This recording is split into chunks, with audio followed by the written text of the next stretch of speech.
oromoo waan mammaattu qabdii maan jetti sitti fakkaatu oduun bara baroo adoo namni nama odeeffatullee booyaa nama odeeffate otoo namni nama jalaa qabullee booyaa jalaa qabe jette kun oduu bara baroo kan boochisu fakkaata maaliif ikkana fakkaata hujii dhabnee adoon ta'in dalaguu dhabnee adoon ta'in qabsoo dhabnee adoon ta'in du'uu dhabnee adoon ta'in madaa'uu dhabnee adoon ta'in dhiira seenaa kennanii dabarsituudha.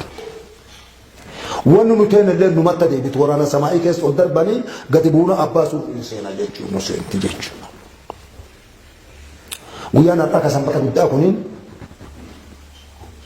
isinii amma seenaa nurraa qorattan malee anaa seenaan guddaa nu guyyaa kana yoo du'ellee amma naa maali seenaan guddaa nu guyyaa kana maaliif du'aa durii samti na yaadata jechuudha.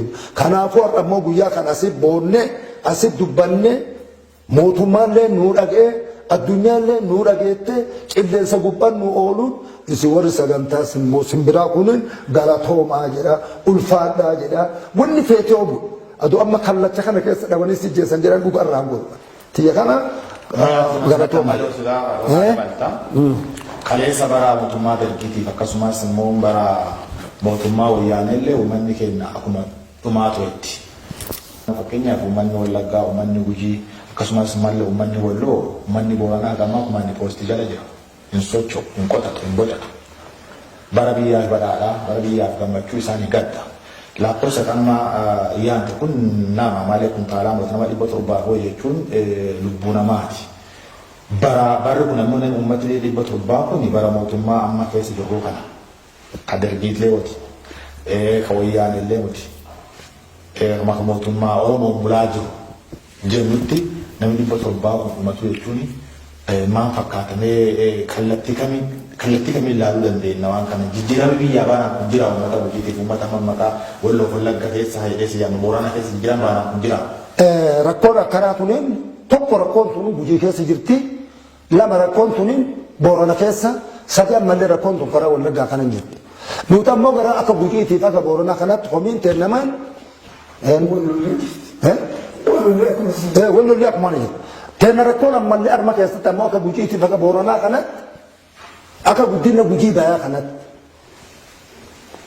موت ما كوني وقعتو كوفجي أسدت معكان أقدر عبت موت ما كوني أقدر عبت شانغول جموسي جاي ديمي جرا موت ما كون لا شمالي ديمي جرا موت ما كون ها أفردنا جرا موتمان كه، ها؟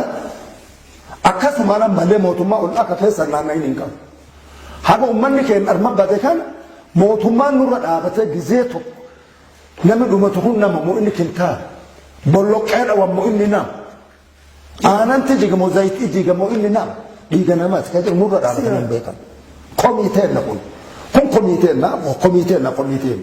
نور الآبته وقع هذا موتمان كده آبته نور الآبته.